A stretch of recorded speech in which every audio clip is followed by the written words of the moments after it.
The Brazilian cat. It is hard luck on a young fellow to have expensive tastes, great expectations, aristocratic connections, but no actual money in his pocket, and no profession by which he may earn any. The fact was that my father, a good, sanguine, easygoing man, had such confidence in the wealth and benevolence of his bachelor elder brother, Lord Southerton, that he took it for granted that I, his only son, would never be called upon to earn a living for myself. He imagined that if there were not a vacancy for me on the great Southerton estates, at least there would be found some post in that diplomatic service which still remains the special preserve of our privileged classes. He died too early to realize how false his calculations had been. Neither my uncle nor the state took the slightest notice of me or showed any interest in my career. An occasional brace of pheasants or basket of hares was all that ever reached me to remind me that I was heir to Otwell House and one of the richest estates in the country. In the meantime, I found myself a bachelor in Man-About Town, living in a suite of apartments in Grosvenor Mansion, with no occupation save that of pigeon shooting and polo playing at Hurlingham. Month by month I realized that it was more and more difficult to get the brokers to renew my bills, or to cash any further post-obits.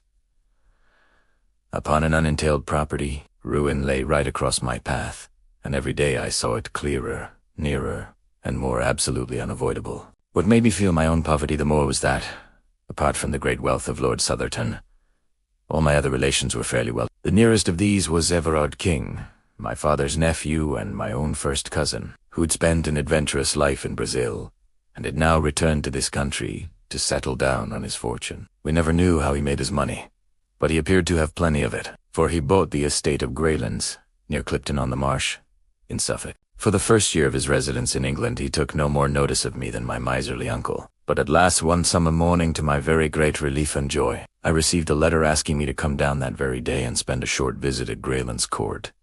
I was expecting a rather long visit to Bankruptcy Court at the time, and this interruption seemed almost providential. If I could only get on terms with this unknown relative of mine, I might pull through yet. For the family credit, he could not let me go entirely to the wall. I ordered my valet to pack my valise, and I set off the same evening for Clipton. After changing at Ipswich, a little local train deposited me at a small deserted station, lying amidst a rolling, grassy country with a sluggish and winding river curving in and out amidst the valleys between high silted banks, which showed that we were within reach of the tide. No carriage was awaiting me. I found afterwards that my telegram had been delayed, so I hired a dog-cart at the local inn. The driver, an excellent fellow, was full of my relative's praises, and I learned from him that Mr. Everard King was already a name to conjure with in that part of the county. He had entertained the school children, he had thrown his grounds open to visitors, he had subscribed to charities. In short, his benevolence had been so universal that my driver could only account for it on the supposition that he had parliamentary ambitions. My attention was drawn away from my driver as panegyric by the appearance of a very beautiful bird which settled on a telegraph post beside the road. At first I thought that it was a jay, but it was larger, with a brighter plumage. The driver accounted for its presence at once by saying that it belonged to the very man whom we were about to visit. It seems that the acclimatization of foreign creatures was one of his hobbies, and that he had brought with him from Brazil a number of birds and beasts which he was endeavoring to rear in England. When once we had passed the gates of Greylands Park, we had ample evidence of this taste of his. Some small spotted deer, a curious wild pig known, I believe, as a peccary, a gorgeously feathered oriole, some sort of armadillo, and a singular lumbering beast like a very fat badger were among the creatures which I observed as we drove along the winding avenue. Mr. Everard King, my unknown cousin, was standing in person upon the steps of his house, for he had seen us in the distance and guessed that it was I. His appearance was very homely and benevolent, short and stout, 45 years old, perhaps, with a round, good-humored face, burned brown with the tropical sun, and shot with 1,000 wrinkles. He wore white linen clothes, in true planter style, with a cigar between his lips, and a large Panama hat upon the back of his head. It was such a figure as one associates with a verandahed bungalow, and it looked curiously out of place in front of this broad, stone English mansion, with its solid wings and its palladio pillars before the doorway. "My dear," he cried, glancing over his shoulder. "My dear, here is our guest." Welcome. Welcome to Grail. I am delighted to make your acquaintance, Cousin Marcel. And I take it as a great compliment that you should honor this sleepy little country place with your presence. Nothing could be more hearty than his manner, and he set me at my ease in an instant. But it needed all his cordiality to atone for the frigidity and even rudeness of his wife, a tall, haggard woman who came forward at his summons. She was, I believe, of Brazilian extraction, though she spoke excellent English, and I excused her manners on the score of her ignorance of our customs. She did not attempt to conceal, however, either then or afterwards, that I was no very welcome visitor at Greyland's court. Her actual words were as a rule courteous, but she was the possessor of a pair of particularly expressive dark eyes, and I read in them very clearly from the first that she heartily wished me back in London once more. However, my debts were too pressing, and my designs upon my wealthy relative were too vital for me to allow them to be upset by the ill temper of his wife, so I disregarded her coldness and reciprocated the extreme cordiality of his welcome. No pains had been spared by him to make me comfortable. My room was a charming one.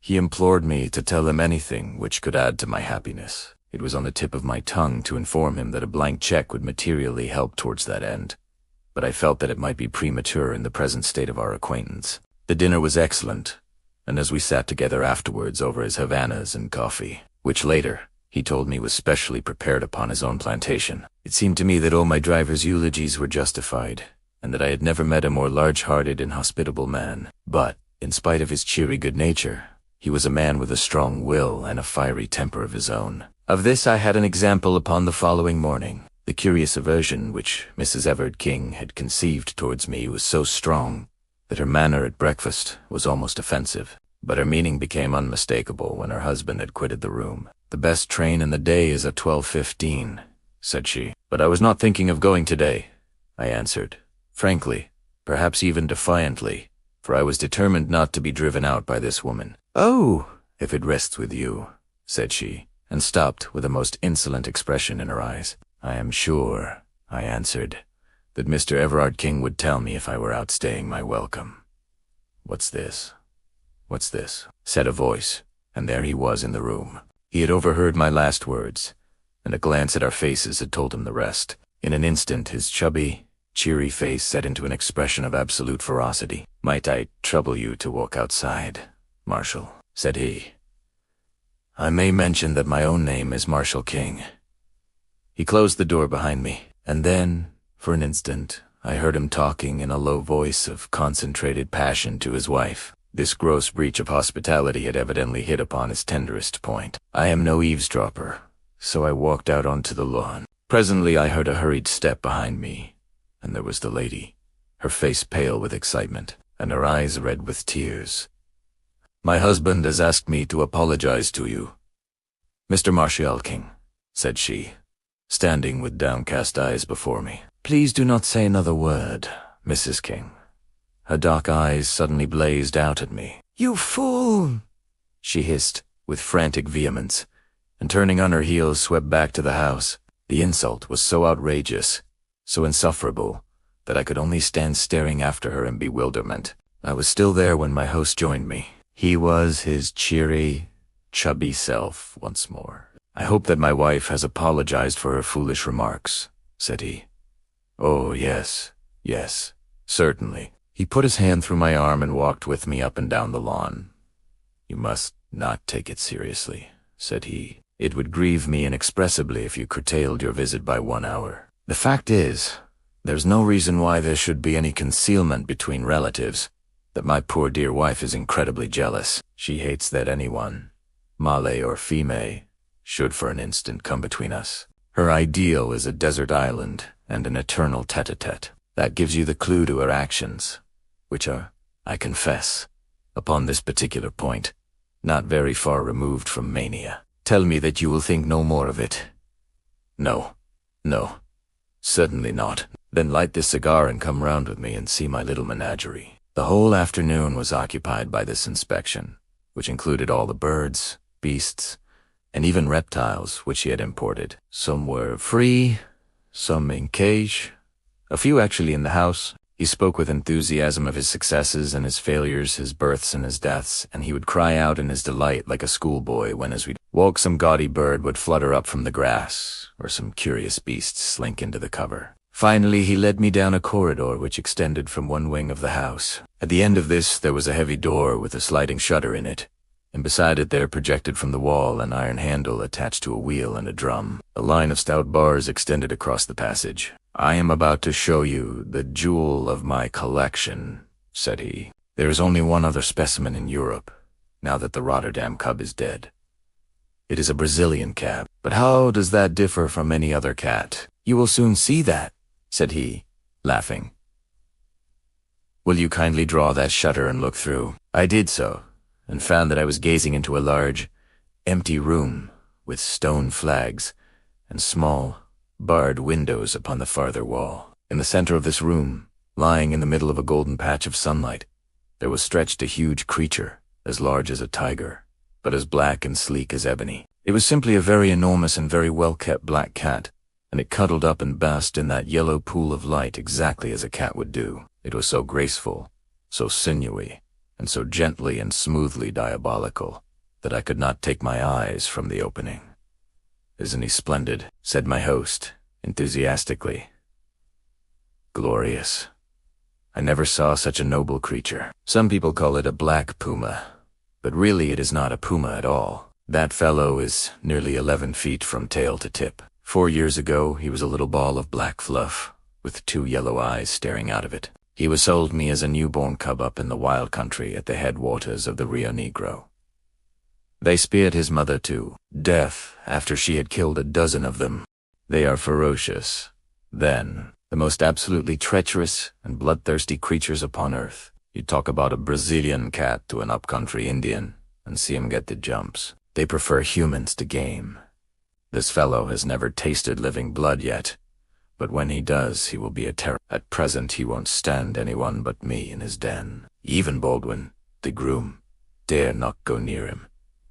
As to me, I am his mother and father in one." As he spoke, he suddenly, to my astonishment, opened the door and slipped in, closing it instantly behind him. At the sound of his voice, the huge, lithe creature rose, yawned and rubbed its round, black head affectionately against his side, while he patted and fondled it.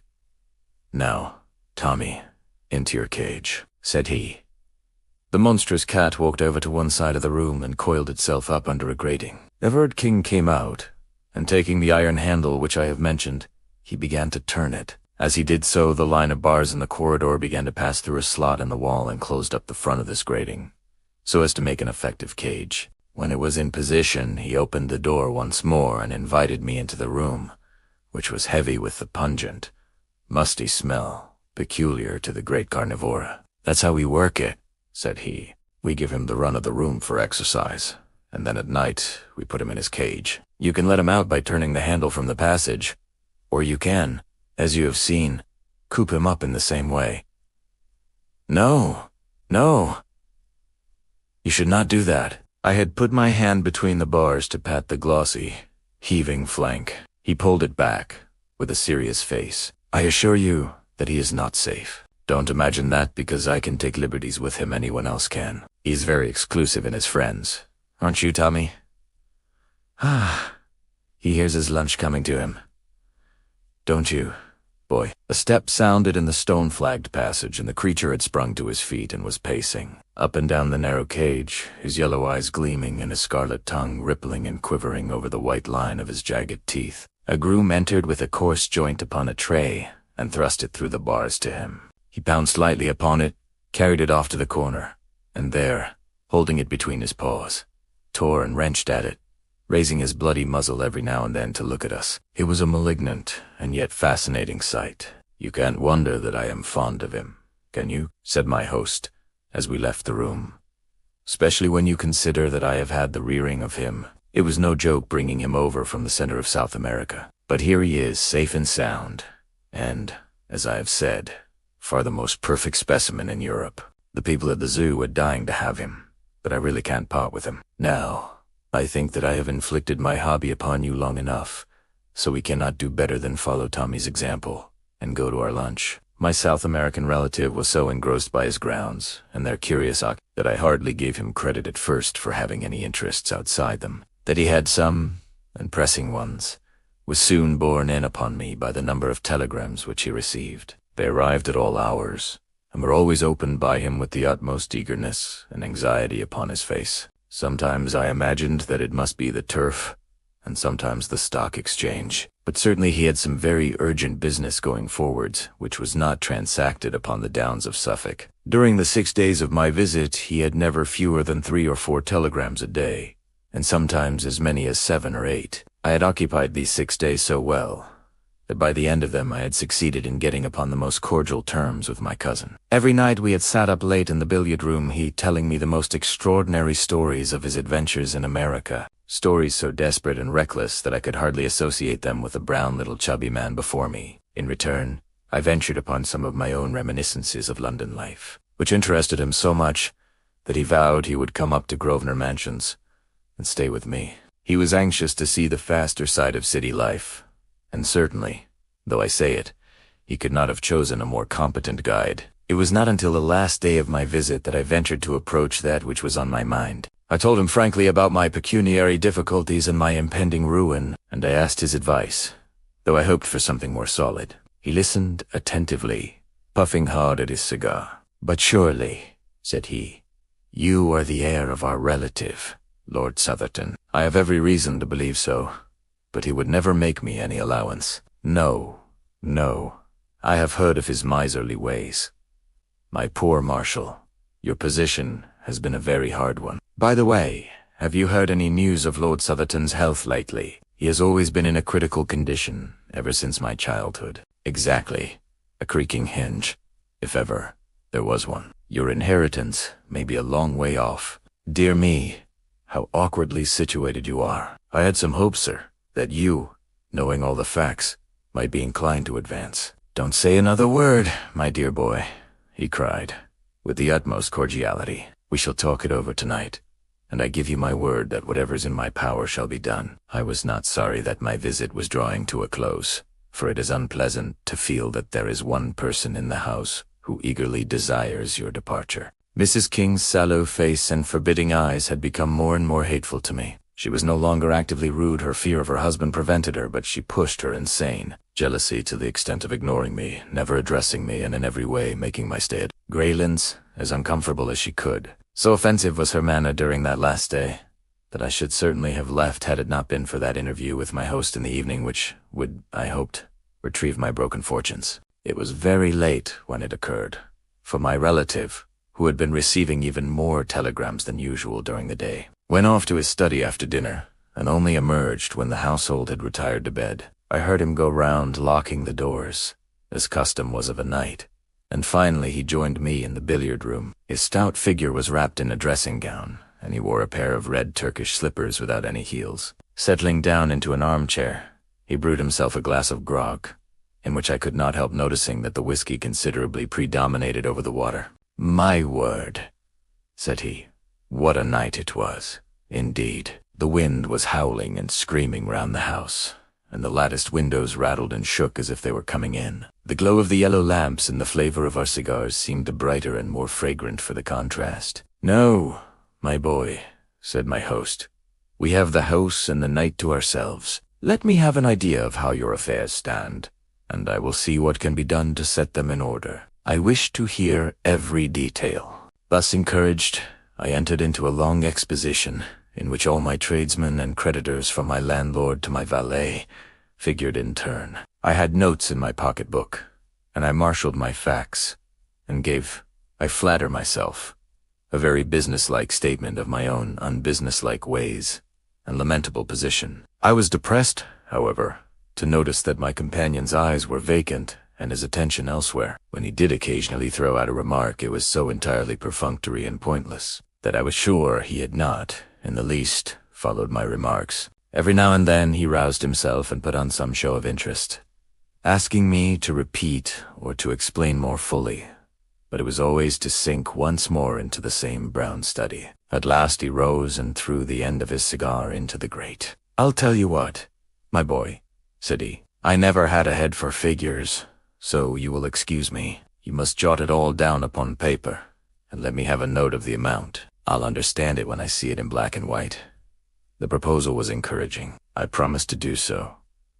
And now it's time we were in bed. By Jove, there's 1 o'clock striking in the hall. The tingling of the chiming clock broke through the deep roar of the gale. The wind was sweeping past with the rush of a great river. "I must see my cat before I go to bed," said my host. "A high wind excites him.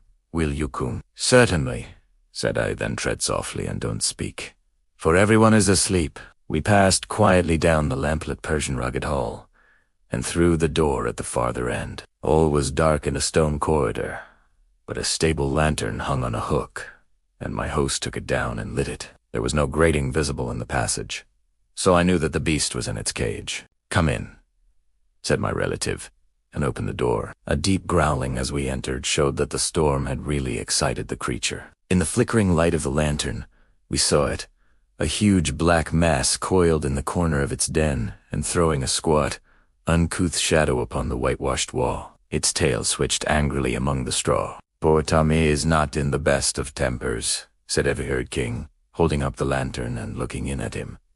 "What a black devil he looks, doesn't he? I must give him a little supper to put him in a better humor. Would you mind holding the lantern for a moment?" I took it from his hand and he stepped to the door. "His larder is just outside here," said he. "You will excuse me for an instant, won't you?" Ipa set out, and the door shut with a sharp metallic click behind him. That hard, crisp sound made my heart stand still. A sudden wave of terror passed over me. A vague perception of some monstrous treachery turned me cold. I sprang to the door, but there was no handle upon the inner side. "Here!" I cried. "Let me out. All right. Don't make a row," said my host from the passage. "You've got the light all right?" "Yes, but I don't care about being locked in alone like this." "Don't you?" I heard his hearty, chuckling laugh. "You won't be alone long." "Let me out, sir," I repeated angrily. "I tell you, I don't allow practical jokes of this sort." "Practicus is the word," said he, with another hateful chuckle. And then suddenly I heard, amidst the roar of the storm, the creak and whine of the winch handle turning, and the rattle of the grating as it passed through the slot. Great God! He was letting loose the Brazilian cat. In the light of the lantern, I saw the bar sliding slowly before me. Already, there was an opening a foot wide at the farther end. With a scream, I seized the last bar with my hands and pulled with the strength of a madman. I was a madman with rage and horror.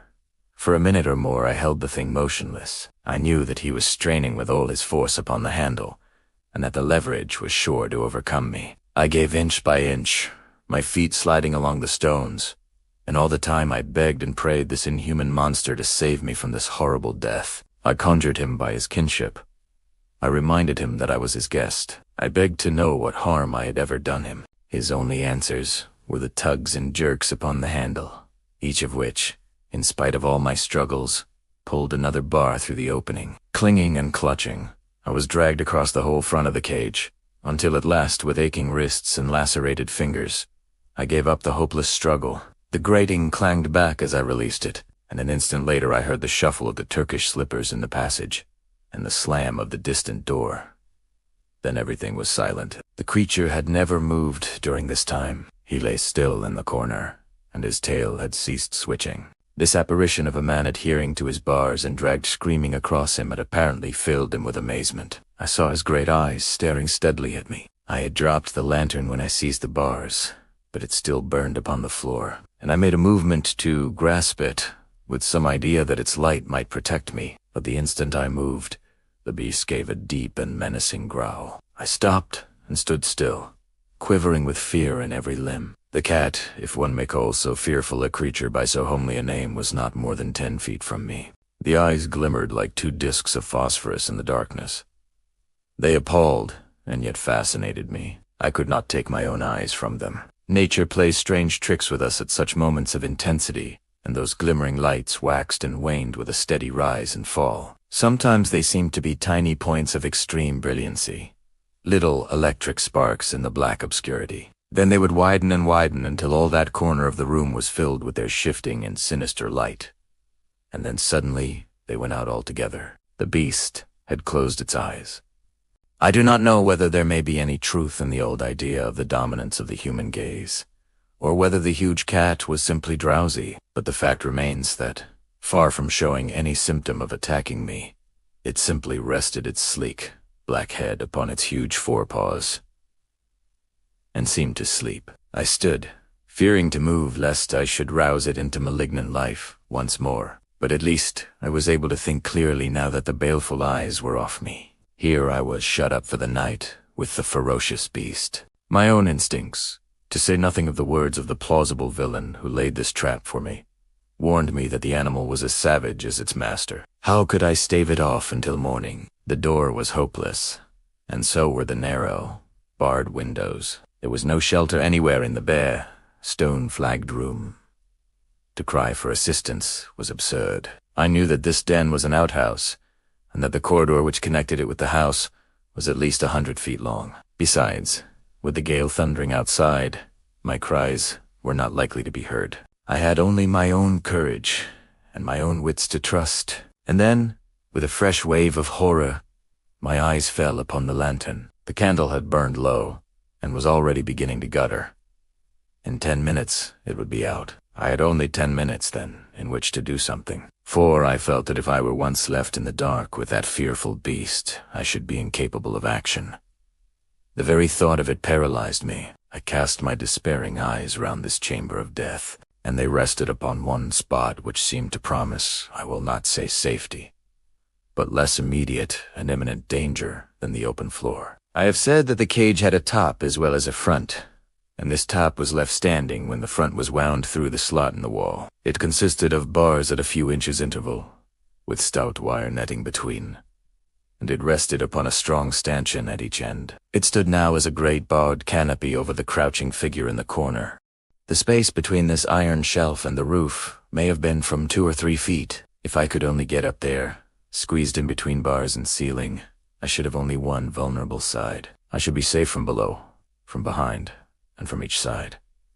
Only on the open face of it could I be attacked. There, it is true, I had no protection whatever, but at least I should be out of the brute's path when he began to pace about his den. He would have to come out of his way to reach me. It was now or never, for if once the light were out, it would be impossible. With a gulp in my throat, I sprang up, seized the iron edge of the top, and swung myself panting onto it. I writhed and face downwards, and found myself looking straight into the terrible eyes and yawning jaws of the cat. Its fetid breath came up into my face like the steam from some foul pot. It appeared, however, to be rather curious than angry. With a sleek ripple of its long black back it rose, stretched itself, and then rearing itself on its hind legs. With one forepaw against the wall, it raised the other and drew its claws across the wire meshes beneath me. One sharp, white hook tore through my trousers, for I may mention that I was still in evening dress, and dug a furrow in my knee. It was not meant as an attack, but rather as an experiment, for upon my giving a sharp cry of pain, he dropped down again, and springing lightly into the room, he began walking swiftly round it, looking up every now and again in my direction. For my part, I shuffled backwards until I lay with my back against the wall, screwing myself into the smallest space possible. The farther I got, the more difficult it was for him to attack me. He seemed more excited now that he had begun to move about, and he ran swiftly and noiselessly round and round the den, passing continually underneath the iron couch upon which I lay. It was wonderful to see so great a bulk passing like a shadow, with hardly the softest thudding of velvety pads. The candle was burning low, so low that I could hardly see the creature, and then, with a last flare and splutter, it went out altogether.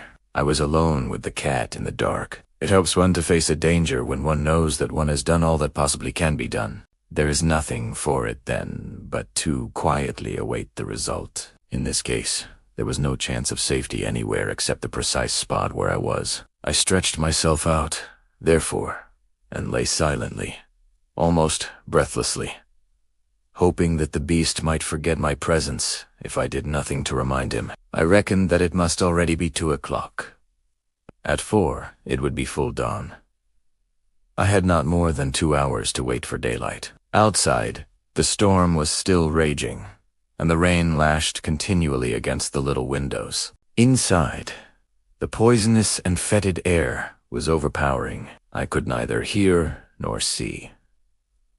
The cat. I tried to think about other things, but only one had power enough to draw my mind from my terrible position. That was the contemplation of my cousin's villainy, his unparalleled hypocrisy, his malignant hatred of me. Beneath that cheerful face there lurked the spirit of a medieval assassin, and as I thought of it I saw more clearly how cunningly the thing had been arranged. He had apparently gone to bed with the others. No doubt he had his witness to prove it. Then, unknown to them, he had slipped down, had lured me into his den, and abandoned me.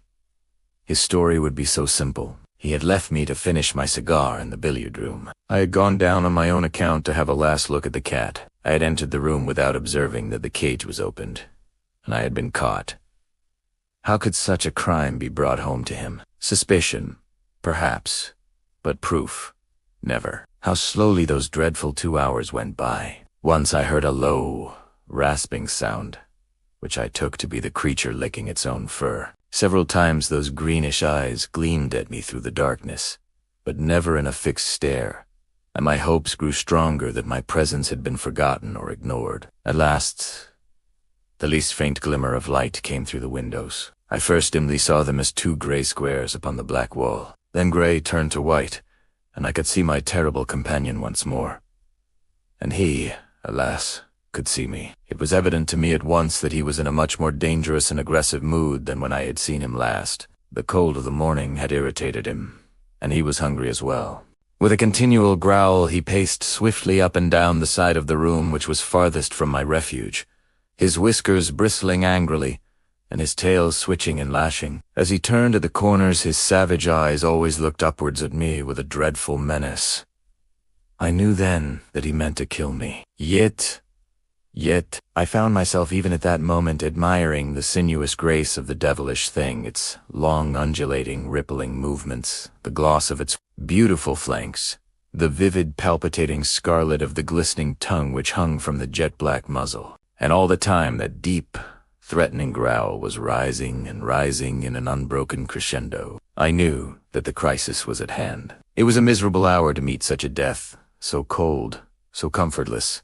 Shivering in my light, dress clothes upon this gridiron of torment upon which I was stretched, I tried to brace myself to it, to raise my soul above it. And at the same time, with the lucidity which comes to a perfectly desperate man, I cast round for some possible means of escape. One thing was clear to me. If that front of the cage was only back in its position once more, I could find a sure refuge behind it. Could I possibly pull it back? I hardly dared to move for fear of bringing the creature upon me. Slowly, very slowly, I put my hand forward until it grasped the edge of the front, the final bar which protruded through the wall. To my surprise, it came quite easily to my jerk. Of course, the difficulty of drawing it out arose from the fact that I was clinging to it. I pulled again, and 3 inches of it came through. It ran apparently on wheels.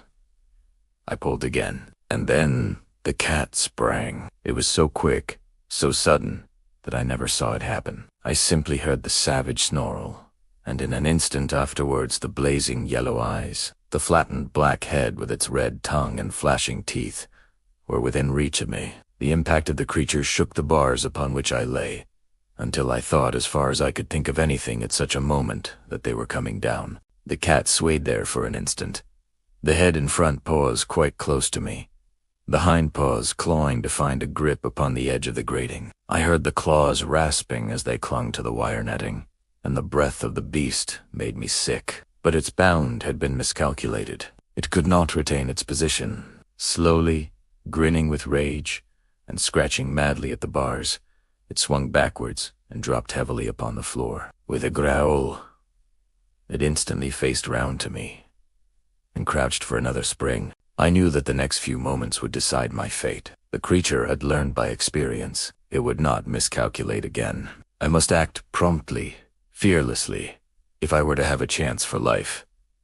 In an instant I had formed my plan. Pulling off my dress coat, I threw it down over the head of the beast. At the same moment I dropped over the edge, seized the end of the front grating, and pulled it frantically out of the wall. It came more easily than I could have expected. I rushed across the room, bearing it with me. But, as I rushed, The accident of my position put me upon the outer side. Had it been the other way, I might have come off scathless. As it was, there was a momentous pause as I stopped it and tried to pass in through the opening which I had left. That moment was enough to give time to the creature to toss off the coat with which I had blinded him and to spring upon me. I hurled myself through the gap and pulled the rails to behind me, but he seized my leg before I could entirely withdraw it. One stroke of that huge paw tore off my calf as a shaving of wood curls off before a plane. The next moment, bleeding and fainting, I was lying among the foul straw with a line of friendly bars between me and the creature which ramped so frantically against them. Too wounded to move,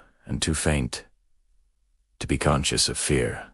I could only lie, more dead than alive, and watch it. It pressed its broad, black chest against the bars, and angled for me with its crooked paws as I have seen a kitten do before a mousetrap. It ripped my clothes, but, stretch as it would, it could not quite reach me. I've heard of the curious numbing effect produced by wounds from the great carnivora, and now I was destined to experience it, for I had lost all sense of personality and was as interested in the cat's failure or success as if it were some game which I was watching, and then gradually my mind drifted away into strange vague dreams, always with that black face and red tongue coming back into them, and so I lost myself in the nirvana of delirium, the blessed relief of those who are too sorely tried. Tracing the course of events afterwards, I conclude that I must have been insensible for about 2 hours. What aroused me to consciousness once more was that sharp metallic click which had been the precursor of my terrible experience. It was the shooting back of the spring lock. Then, before my senses were clear enough to entirely apprehend what they saw,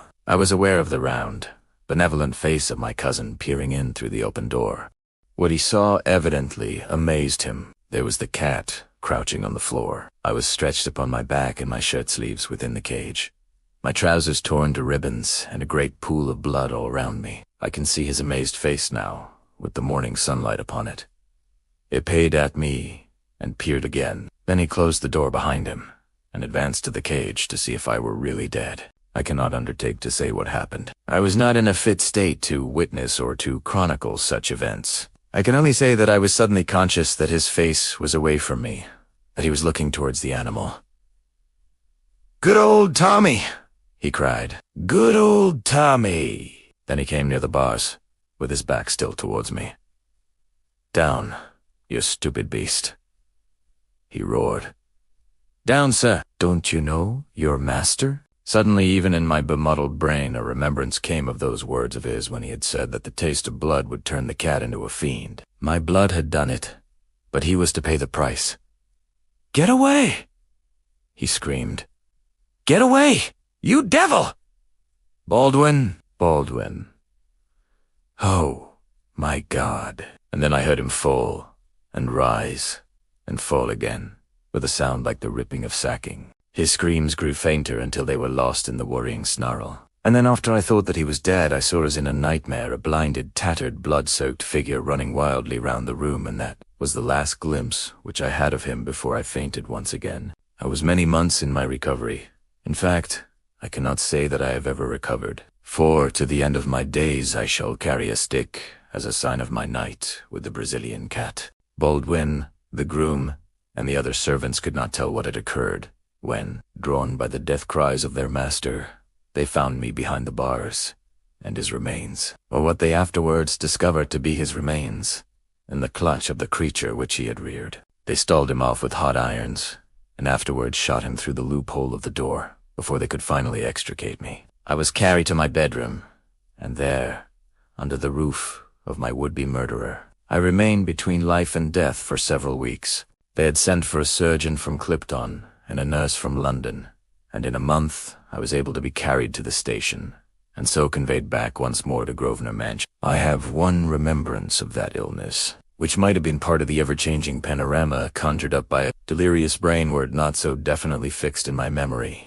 One night, when the nurse was absent, the door of my chamber opened, and a tall woman in blackest mourning slipped into the room. She came across to me, and as she bent her sallow face, I saw by the faint gleam of the nightlight that it was the Brazilian woman whom my cousin had married. She stared intently into my face, and her expression was more kindly than I had ever seen it. "Are you conscious?" she asked. I feebly nodded, for I was still very weak. "Well, then, I only wished to say to you that you have yourself to blame. Did I not do all I could for you? From the beginning, I tried to drive you from the house. By every means, short of betraying my husband, I tried to save you from him. I knew that he had a reason for bringing you here. I knew that he would never let you get away again. No one knew him as I knew him, who had suffered from him so often. I did not dare to tell you all this. He would have killed me, but I did my best for you. As things have turned out, you have been the best friend that I have ever had. You have set me free, and I fancied that nothing but death would do that. I am sorry if you are hurt, but I cannot reproach myself. I told you that you were a fool. And a fool you have been. She crept out of the room, the bitter, singular woman, and I was never destined to see her again. With what remained from her husband's property, she went back to her native land, and I have heard that she afterwards took the veil at Pernambuco. It was not until I had been back in London for some time that the doctors pronounced me to be well enough to do business. It was not a very welcome permission to me, for I feared that it would be the signal for an inrush of creditors. But it was Summers, my lawyer, who first took advantage of it. "I am very glad to see that your lordship is so much better," said he. "I have been waiting a long time to offer my congratulations." "What do you mean, Summers? This is no time for joking." "I mean what I say," he answered. "You have been Lord Southerton for the last 6 weeks, but we feared that it would retard your recovery if you were to learn it."